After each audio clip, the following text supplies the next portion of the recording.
Wananchite sitabe anatu beka Wananchite sitabe anatu beka Hirko guyarko abba barabada Wananchite sitabe Maqaa abbaa kan ilmaa kan hafuura qulqulluun waaqayyo tokkoon amiin. Sagalee waaqayyoo iddoo tokko dubbiseetanii yeroo gabaabaaf wal wajjiniin ilaallaa. Macaafni keessaa dubbisu moottota isa lammaffaa boqonnaa 2 lakkoofsa 19 qabeennan dubbisa.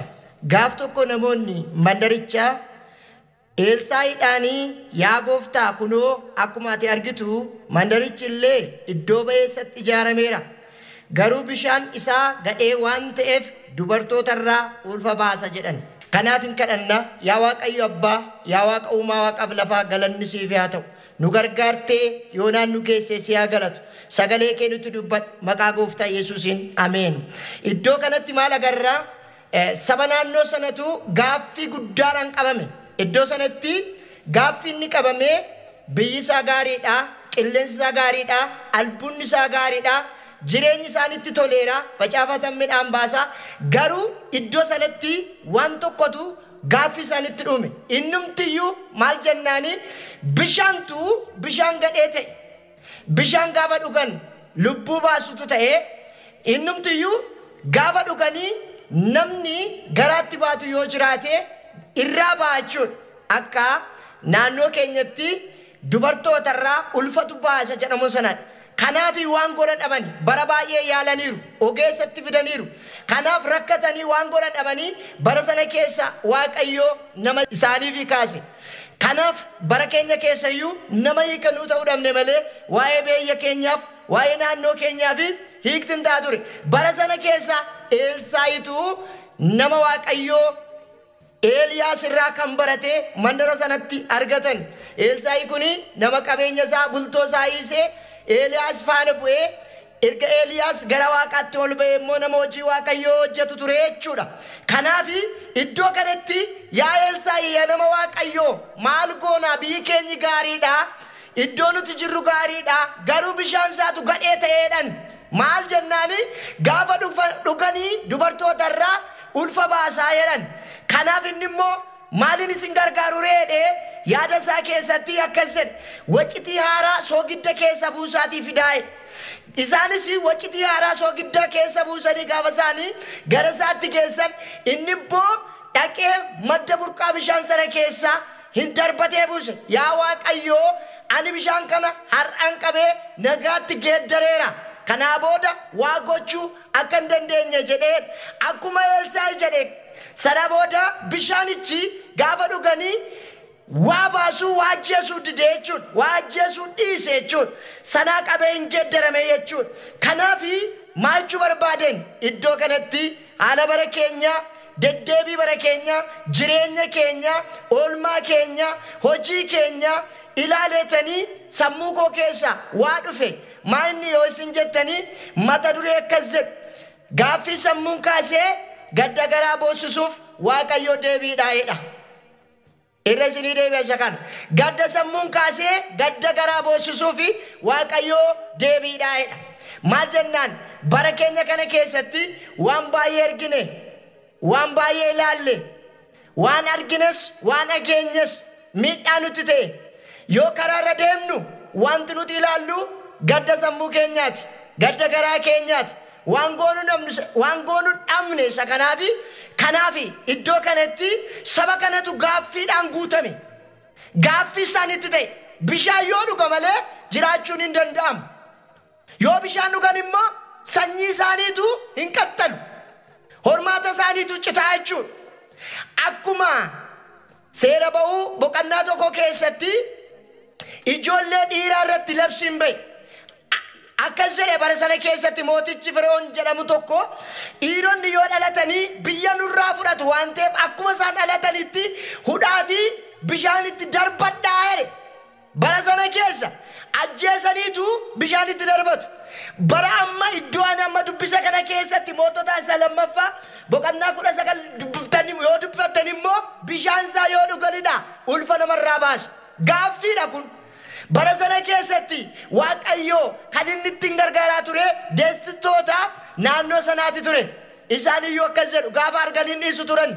Kanaaf gabaabunotti maal jechuu barbaade iddoo kanarratti qabxii waan sadan kana dubbachuu nan barbaada.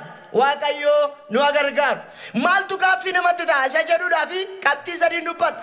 Inni tokko mul'ata Yohaannis boqonnaa 5 lakkoofsa tokko qabdan yoo ilaaltan barasaa keessatti abbaa mul'ata Yohaannistu waa arge. Inni argayyuu mirga Waaqayyo abbaa isa teessoo taa'u irratti karaa mirga isaatti mallattoo torbaan caafameetu erga caafame immoo torbaan mallatteeffameen argee ergamaan aangoo qabeessi tokko immoo achi ka'eetu sagalee isaa ol fudhateet mallatticha kutee banee kan ilaalu biyya larra samiirra jira odee otoo inni labsuu nagaheen. Yohaannis gaafa ilaalu nama keessa hin jiru. Gaafa ilaalu ogeessa harka hin jiru. Biyya Waaqaa keessa sinni lafarra sinni kun obboloota koo bara keenya hin fakkaatu laati. Kanaafi nan nabeedhe waan godhuudhamnaan hin boo'e gaaffii isatti ta'e hin gaddee gara boo'ichaatti deebi'e. Achuma keessaa jedha manguddoota tokko keessaa dhufeetu yaa Yohaannis hin boo'in mallatticha banee kan ilaaluu danda'u dhalateera jedheedha. Waaqayyo nu gargaaru. Maaltu gaaffii namatti ta'a? Tokko jettanii kan qabattan waan arganiif waan dhagaantu gaaffii namatti ta'a. Itti hiika dhabuudha. Waan dhagaanii fi waan arganitti hiika dhabu gaaffii kan namatti ta'u. Hiika dhabu arganii kan qabu dhagaanii kan qabu akka oduu bara keenyaati. Wanta tokko kaasaniitu iddoo akkasiitu kana ta'ee waan nuti dhageenyu yaaddoon waan nuti dhageenyu gaaffii waan nuti dhageenyu amma kanaatu ta'e akkasitu ta'e oduun kanaan waan nuti arginu immoo ilaalaa. Yoo karaarra deemtan waan garagaraa arguu dandeessu. Waan ija namaatti mul'achuu hin dandeenye argitu. Reeffa namaa argaa jirtu. Dhiiga namaa argaa jirtu. Akka walaaltan namatu wal nyaata. Namatu meeshaa walitti fudhatee morma walirraa kutu. Hin wal ajjeesa. Nageenyatu hin jiru jechuudha bara keenya kana keessa. Yoo ilaaltan obboleessaaf obboleessatu walirratti kaa'achuudha. Kana gaaffiin dhaloota. Kana gaaffiin keenya. Gaaffiin keenya isa kana. Waan arginus waan dhageenyus deebiin qabu gadda malee inni tokko isa tokkotti addata. Akkas godheen kana godheen akkasi godha hedheetu karaa silkis taanaan karaa oduu garagaraa dhageessifataa jechuudha. Labsi gaddaate jechuudha. Waan nuti arginu immoo ilaalaa mana diigame argaa jirra. Karaarra yoo deemtan hin diigama.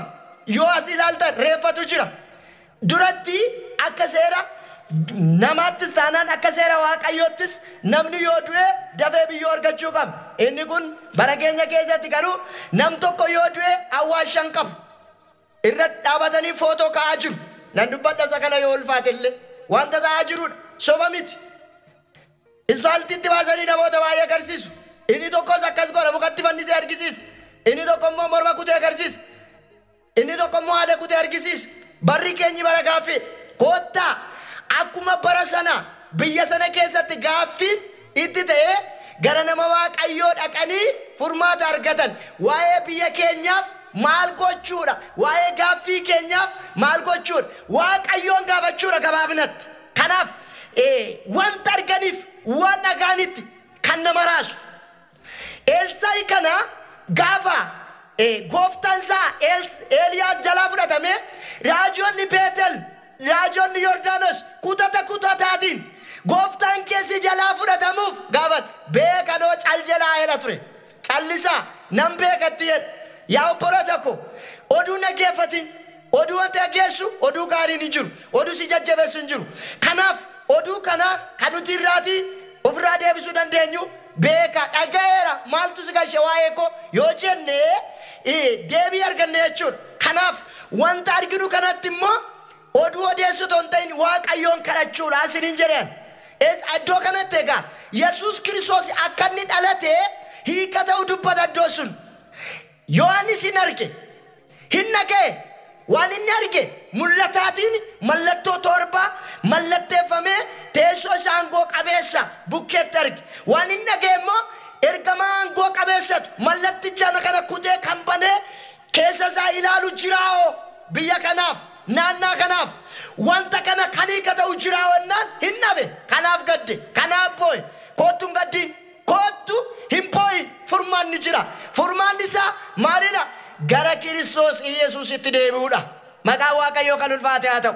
Inni gara biraan maaltu gaaffii namatti ta'a?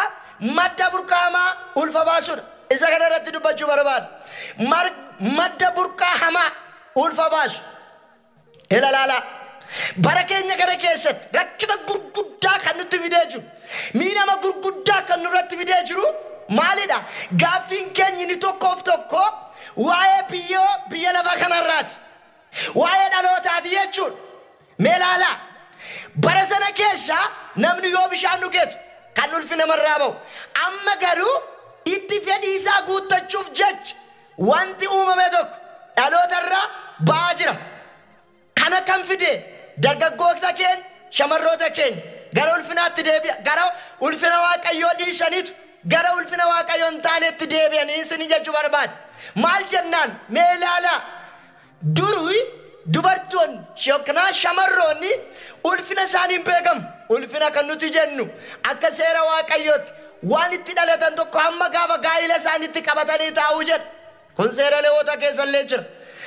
Maal jennaani? Amma garuu idduma hundumaatti otoo hin heerumin dhala godhatu, otoo hin heerumin hin ulfaa'u. Waan godhan yoo raman aqaniit ofirraa baasu. Waaqayyo garuu lubbuuf du'eera. Kanadha isinii galee kan wal nyaachisaa jiru, kan nu wal ajjeessaa jiru nagaatu biyya keenya irraa dhibe. Waan gaarii hojjechaa hin jiru. Waan gaarii yaadaa hin jiru. Kanaafidha iddoo kanatti egaa maddi burqaan hamaan ulfa baasu labsii moottotaati. Labsii moottotaa. Labsii moottonni bar tokko maali yoo jettanii seera ba'uu boqonnaa tokko lakkoofsa tokko qabdan yoo ilaaltanii dubartiin garaatti baattee gaafa deessu yoo ilma deesse haaduu jedheetu mootii Firee'oon mootii abbaa irree kanatu beeksisa baase, ajaja baase jechuudha. Labsii labsisiis.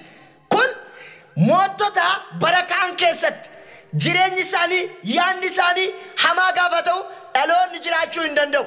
Dhaloonni galma ga'uu hin danda'u. Dhaloonni guddachuu hin danda'u. Dhalatee hin guddatu. Guddatee galma hin ga'u jechuudha.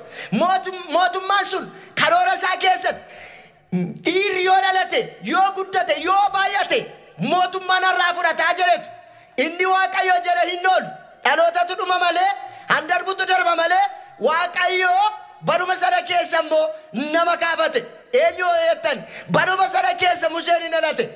Museen gaafa dhalatu jarri inni sani akkuma mala isaanii mucaanii gaafa ji'a ja'a ga'u gaafa guddachuutti ka'u haati isaa waan gootu dhabde. Wanta allaaddoo kanaa immoo wanta tokko dhoofteetu keesseetu gara bishaan ijaatti darbatte jechuudha. Bishaan gattee deebite. Waaqayyo karaa qaba. Karaatitti du'a ooltu qaba. Karaatitti barbaadamtu qaba.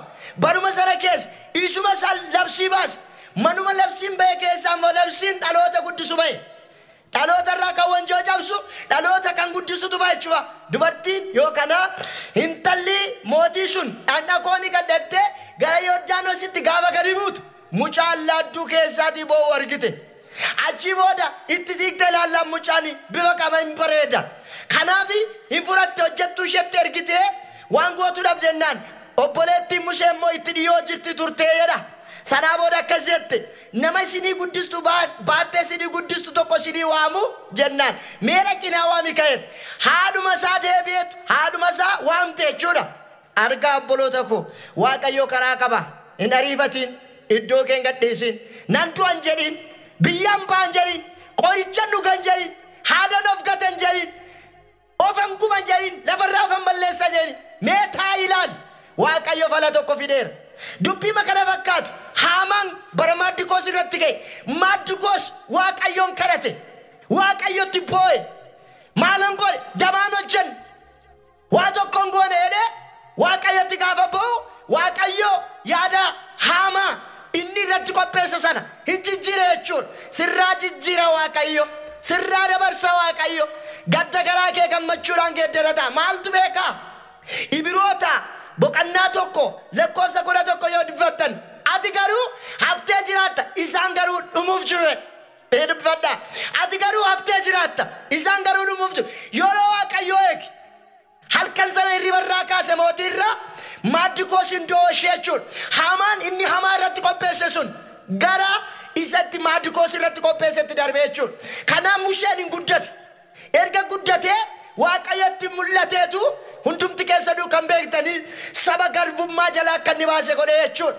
Kanaaf maasini jechuu barbaadeni maddi burqaa hamaan haadha dhaloota kana fixaa jiru. Inni gara biraa maal isinitti fakkaata? Qarshiidha. Qarshiidha. Kiyyoo qarshiitti galaa jira namni. Nan guddadhaa. Biyyan bitaa. Kanan godhaa. Nan caalaa. Isa kana hojjetee otoo hin ta'in karaa dalgaa dhaqa. Karaa dalgaa immoo hojjetanii milkaan. Karaa dalgaa deemanii galman kaan. Yoroom nama rakkisu. Biyya keenya kana kan raasaa jiru, kan fixaa jiru, kan diigaa jiru, kan awwaalaa jiru, kan awwaalaa baasaa jiru.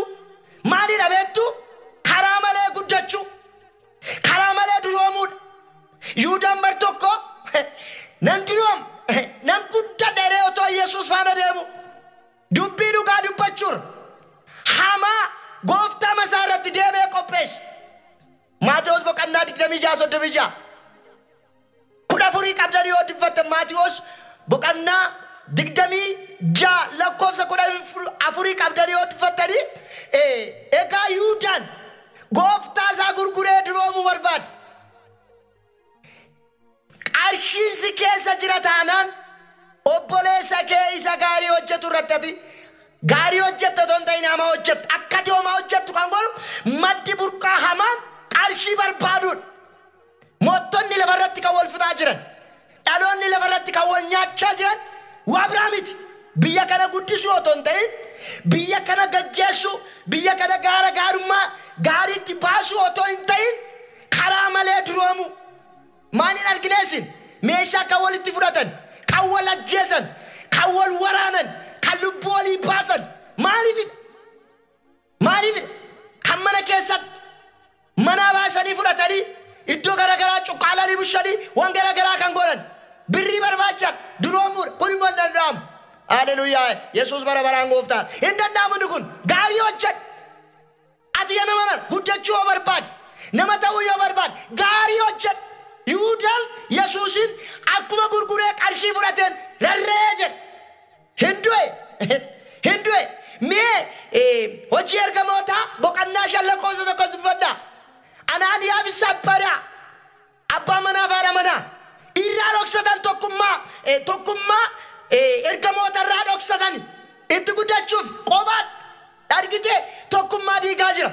Tokkummaa namaa kan diigu fedhii qarshiiti. Qarshiin lubbuu namaaf iddoo gaariitti hin kennu. Elalaala duroomuuf hin dhoksatan. Hafuurri Waaqayyoo Beexidoos keessa taa'etu yaa Anaaniyaas kanumaan gurgurtee kanumaan hin gurguradhe. Adaddaan kee kanaan naal seexanni maaliifi si keessa taa'ee si goyyomsee sanaa booda amma lafa dhooftee duutaa'e.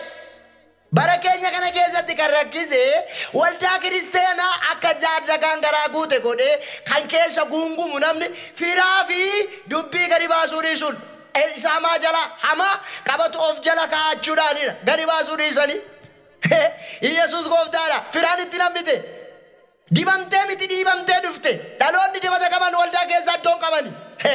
Dhaloonni dhaloota nama danqatu iddoo qaba. Bar tokko bara mootichi ol galee Uziyaanii dhaarsaanii eesseere otoo luboonni jiranii otoo leewwonni jiranii iddoo malee iddoo qaaqee qabate jechuudha. Har'a yoo boroo tokko isa dibame miti isa dhiibameetu iddoo rakkisa waldaa rakkisaa jira. Waldaa garagara kan bittisaa jiru ogummaadhaan gale qabeenyaan gale qarshiidhaan gale duratti wangeelaaf lubbuu baasu amma garuu qarshiif lubbuu baasu. Waaqayyo nu gargaaru sagalee.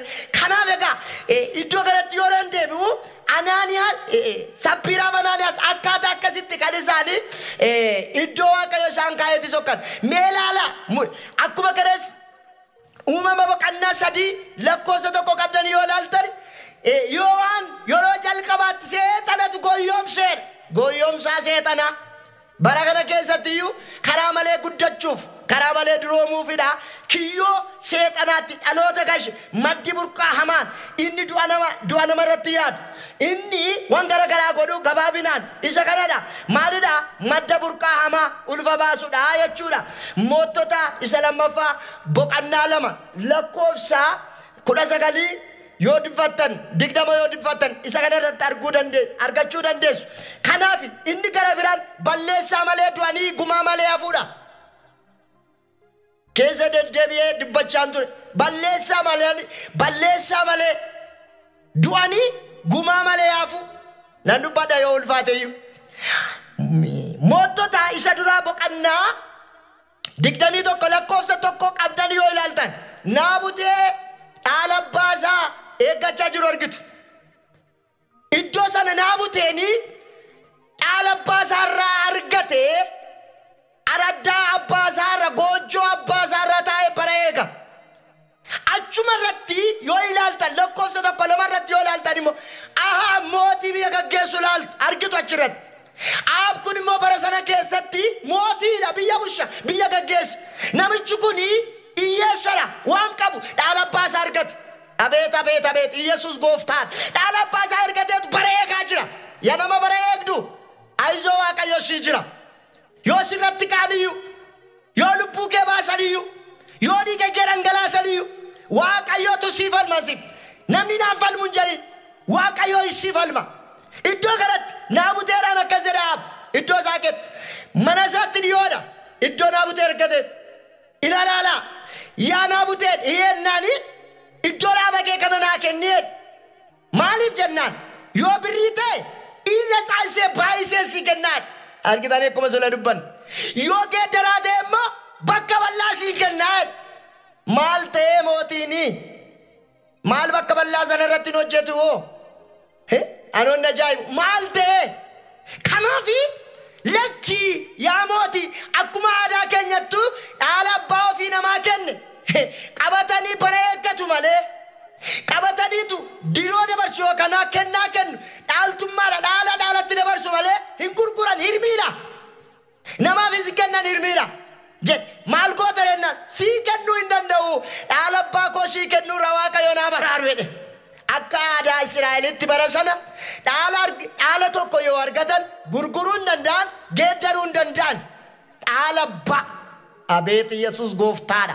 Dhaala abbaa dhaloonni baay'een biyya isaanii irratti naannoo isaanii irratti aadaa biyya abbaa isaanii irratti biyyoo biyya abbaa isaanii irratti kan isaan dhumaa jiran dhugaa qabatanii kan isaan du'aa jiran isa kana. Yennaan mootiin sanaa booda hin gale gara mana isaatti galee nyaachuu dhuguu dhiise. Wanti nyaataaf dhugaatii isa raawwate mootummaa isaatti harkatti rukutame miti. Wanti ciisa isa raawwate goojjoo haadha hiyyeessaa goojjoo dhala hiyyeessaadha. Goojjoo Naabuti nan dubbadha goojjoo Naabuteen nan nabeen hin kennuu naan jedheen achi galagalee ciiseedha gara kennaa hiiteen dubbadha. Haati manaa isaa Elzaabel immoo akkas jedhe raajota Waaqayyoo kan fichisiifte raajota Waaqayyoo billaa kan taate raajota bara sana keessatti dhugaa morma kan kuchisiiftu dhugaa kan gubsiiftu dhugaa kan qashisiiftu jirti. Waaqayyo garuu bar tokko gumaa hin baasu.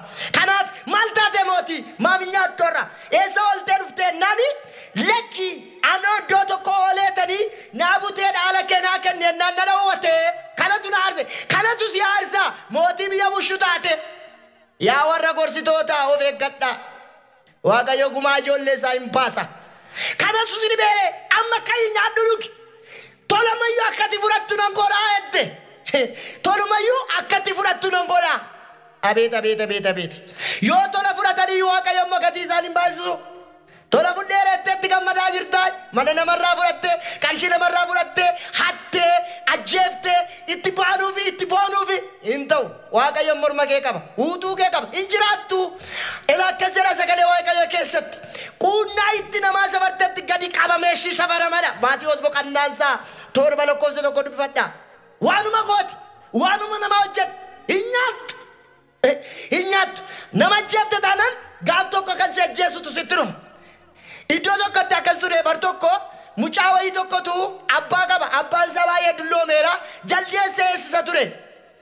jaldeessa eessa jaldeessi immoo qarreerraa dhufa hallayyaarraa dhufee nyaata jaarsoo dadhabeera waan ta'eef godoorra hin rafe gaafa dhufu jaldeessi bishingaa boqqolloo waan garagaraa balleesseera waan ta'eef abbaasaa mormatti dhahateetu asii gadee qayeeshe qarreetti maaloo dhalakoo anoo lammaffaan dagadhu maaloo nan ajjeesin jennaan abbaasaa gad agarsiis doorseet ol deebise sanaa booda abbaan isaa yeroon isaa keenyaan hin du'e ilmi isaa inni gaafas akkas godhes immoo hin dulloomeetu bishingaa eeguu dhaqee ammas waan facaaftee hamta waan galaafattee nyaatta ka kanaafi hin dulloome inni akkas godhe ammas mucaa ilmaa akkuma isaa hin dulloome iddoon sun hin geeddaramtu achirra catee waan gargaraa facaase abbaa iddoo akkasii ga'een deebi'a egaa midhaan kana naa eegeedhee shokke akkuma abbaan isaa rafee inni sin rafe gizeerufu jaldeessi midhaan fixe boqqolloo fixe catee fixeera sanaa booda innis mucaa isaatti nimne waan inni facaase isaa fixe malee morma isaatti dhiyaatee qajeeshu gaafa gadi qajeeshu maaloo ilma koo anoo abbaa koo addanaan kee hin deebise akaakayyuu kee na deebise jennaan addanaan kee seettaay jennaan yoo sool sin deebisu jedheetu gadi gadhiise jechuudha. Haleluuyaa waaqayyo ijaa kee hin baasa waaqayyo gumaa kee hin baasa hin ageenya sitti hin fakkaati hinuma dhiise malee waaqayyo hin argu seeyin mee hin taphati haasaa hin baa'isin mee haasaan baa'isin mee of tulummaa kana qaqannasime kanaafi iddoo kanatti egaa maal goote bara sanatti dubartittiini naabutee irratti raagaa hin qopheessite warra wayirraa hin bunne warri dhiigni namaa isaan hin mararre warra baduun namaa isaan hin mararre warra dhugaa hin jaallanne warra hojii waan gaarii hin jaallanne namoota lama qopheessite guyyaa kadhataa fakkeessite labsii baafteedha labsii baaste labsiin sun bifa tokkoon karan na fakkaata bifa kaaniin yoo keessa galtee ilaaltu immoo lubbuu namaa kan baasisudha ittiin galiin waaqayyo si gargaara waan godhuun qabu waan ta'eef ajaja baastee akkas jedhaatte warra sabduu sanaatiin akkas jedhaatte maal jennaa jennaani naabuteen waaqayyoon mootii otoo rabsuu dhageera jedhaati irratti raggaasaatti maqaa isheetiin immoo mallatteessiteetti jedha sanaa booda naabutee ol iddoo olaanaa irra kaa'anitti inni tokko haleluuyaa maaltu ta'e jennaan kadhannaa keessa jiru haleluuyaa waan argaa jennaan maal agarte jennaan naabutee waaqayyoon arrabsaa jira waaqayyo isaaf haa dhiisu inni tokko sitti dhufe waan natti dhufe maaltu sitti dhufe jennaan naabutee mootiin otoo inni arrabsuu dhaga'eera maal eegduree kanaa booda naabuteedhaan dhagaadhaan ajjeesan hin ajjeesani gadi qotootani hin du'e dhiigni isaan hangalee namni isaafi dubbatu hin jiru namni isaafi raagessu hin jiru gumaa isaa kan barbaadu hin jiru garuu waaqayyo gumaa isaa barbaade Ahab otoonni sanyii facaafatee waan gargaraa dhaabbatee keessa naanna'uuti waaqayyo immoo kan wayirraa hin bunne qabannis akkuma sobarraa dhugaa hin bunne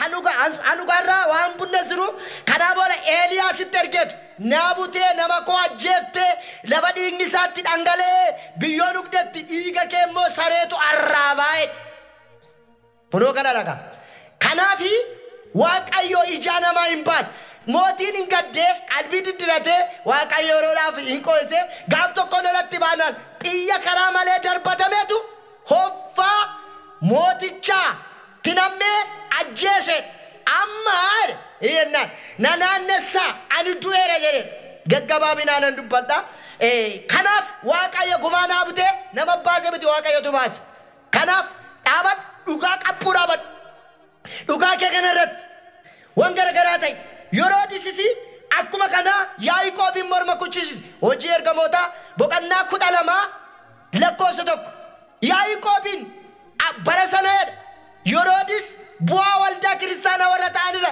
siqilee dhaabbate warri bu'aa buusan siqileetu irra jira warri ba'aa namatti ta'an iddoo gaarii jiru kanaafi yaa obboloota ko Yaaqoobiin morma kuchisiise gaafa namoota gammachiisu Beexiroosiin immoo hin qabsiiseen mana hidhaatti gashi sabni waaqayyo immoo hin kadhataniidha gaafa kadhatanii waaqayyo ergamaa isaatti ergeetu Beexiroosiin hin baaseen hin si baasa waaqayyo hin si oolcha waaqayyo gara isaa ilaali isa kadhadhu nama hin dhaban jedhin karaa hin barbaadin inni gara biraan Kufaatii waldaa kiristaanaati. Mul'ata Yohaannis boqonnaa 2 lakkoofsa 5 akkas jedhan dubbisa. Ammas maalirraa akka kufte yaada garaa kee geeddaradhu. Hojii kee isa dur hojjechaa turte sana hojjedhu jedha. Eena kunoo maalirraa akka kufte eessatti akka kufte yaadadhu. Yaada garaa kee geeddaradhu. Hojii kee isa dur hojjechaa turte sana hojjedhu jedha. Waldaan kiristaanaa bara kanaa yaa obboloota maal hojjechaa jirti yeroo biyyi wal nyaatu, yeroo lubbuun ba'u, yeroo gaddi ta'u maal gochaa jirti? Eessa jirti? Sababiinsa gaddi garaa keenya kufaatii waldaa kiristaanaati. Waldaa kiristaanaa maaltu kuffisee? Waldaan kiristaanaa dur ibidda keessa dhaabatte Yesuus gooftaadha. Barabaraan Yesuus haa ulfaatu. Waldaan kiristaanaa dur akkuma sila dubbise hojii ergamootaa boqonnaa 12 lakkoofsa 3-4 yoo dubbattan hin kadhatti. Gara oduutti miti, anshee duula miti, duulli ishee jilbadha, kadhannaadha, soomuudha, kadhachuudha, lallabuudha, gidduu dhaabattee. Garuu bara kana gara kamitti dachaataa yaa waldaa kiristaanaa?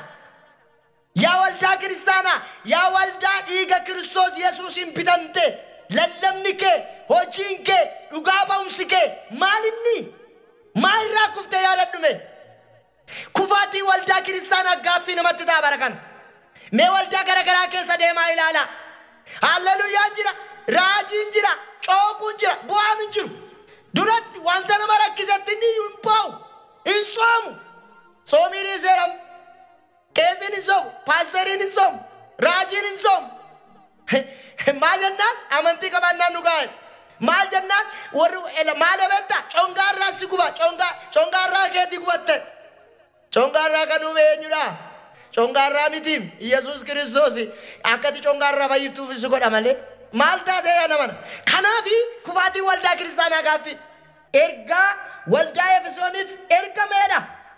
Waldaan Efesoon dura bara 64 keessatti maal ture? Isheen jaalala qabdi turte. Tokkummaan ishee baay'ee namatti tola. Efesoon boqonnaa 1 lakkoofsa 1 amma 10 yoo dubbattan jaalala guddaa qabdi. Waa'ee waldaa Efesooniif hojjetaan Waaqayyoo Phaawulos baay'ee dinqisiifata. Sababii jaalala keessaniif, sababii nagaa buusuu keessaniif Waaqayyoon nan galateeffadha. Baay'ee galateeffamti. Bara sana maal qabdi? Jaalala qabdi. Jaalalli hidha waan hundumaati. Jaalalli dhoksaa waan hundumaati. Jaalalli mudaa namaa mul'isu yaa firootan ko. Ameen Yesuus Kiristoos bara baraan gooftaan. Jaalalli waan hundumaa keenya. Yohaannis boqonnaa 3 lakkoofsa 16 irratti immoo Waaqayyo biyya lafaa amma jaallatetti tokkicha ilma isaa kenneen. Jaalalli kee of kennuudha, jaalalli kennuudha waan qaban ansi ajaa'ibu. Kanaaf iddoo sanatti jaalala guddaa qabdi turte waldaan Efesoon kun. Amma garuu Yohaannis bara 95 keessatti immoo Yohaannis gaafa mul'ata isaatiin ilaalu kufteetti, dadhabdeetti. Eessatti kuftee? Cubbuu keessatti kufte, daldala keessatti kufte, saamichaa keessatti kufte, wal waamutti iddoo walii kennuu keessatti kufte. Duri kadhataniitu mul'ata argataniitu tajaajilatti ba'u. Amma garuu sirtifikeetti qabataniitu. Duratti mul'atu ilaalam, bara kana immoo waraqatatu ilaalam. Waraqata seetanni ba'u ajoo keessa taa'ee seetanni geeraraa oola, bookkisaa oola. Iddoo tokko yoo ilaaltan seetan maal jennaan garaa dhiifamaa jiru. Intala baluu akkasan godha, hojjetaa baluu akkasan godha, raajitti akkasan godha, akkasan godha. Haabootti fayyadamte jechuudha. Lakkisaa akkas miti. Deebii akka yeroo iddoo sanatti dafi yaada garaa kee gedderadhu, qalbii gedderadhu. Ta'uu dinnaan baattuu ibsaarraa ibsicha nan buta'e. Eela dafaa deebi'aa waldaa kiristaanaa gara dhugaatti deebi. Gara maalummaa kootti dhiisi. Kanaaf kufaatii waldaa kiristaanaa iddoo tokkotti wanti gaaffii natti ta'e tokkotu jira. Akkuma dubbettanii Daawit nama Waaqayyooti. Hojjetaa Waaqayyooti. Nama Waaqayyoo eeboo isaa ol jalaa baasan. Nama Waaqayyoo isaafii falmee mootummaa yookaan mootummaa Israa'elitti isa lammaffaa godhee dibee Moosee. Nama Waaqayyoo sababii isaatti Saa'oliin irraa galaafatee Daawit fuudhee cinaa kaa'etu iddoo tokkotti waan hin taane irratti kufe. Maa irratti kufe? Ejja irratti kufe. maal jennaani Saamu'eel isa duraa boqonnaa 11 lakkoofsa 1 qabdanii yoo ilaaltani yeroo birraa yeroo lolaa ba'an sanatti jedha loltoota hidhachiiseetu gara lolaatti baase gara lolaatti erga baasee booda ofiisaa immoo biraa dhufe biraa deebi'eetu maasaraa mootummaa isaa keessa hin bashannana tureedha. Sammuun hojii hin qabne waajjira seexanaati silaa waajjira seexanaa keessa waan gaariin hin jiru nama ajjeesuudha nama balleessuudha waan hin taane nama hojjechiisuudha hin bashannanuutti deebi'e warri kaan ilalu mootiin kun immoo deebi'e bashannanuu isaa miti kan na gaddisiise anaa waa tokkoof hin deemu maal jennaan haadha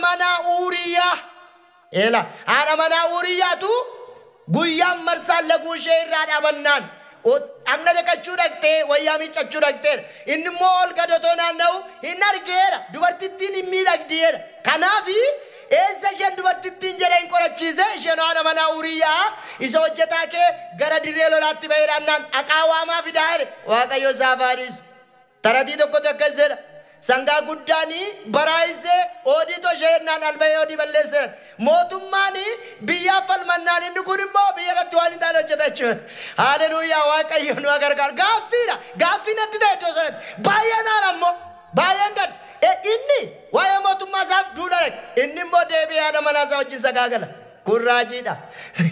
Waaqayyo nu gargaara isaa booda wajjin hin ciise gaafa galtuu amma garaatti naafee jetteedha.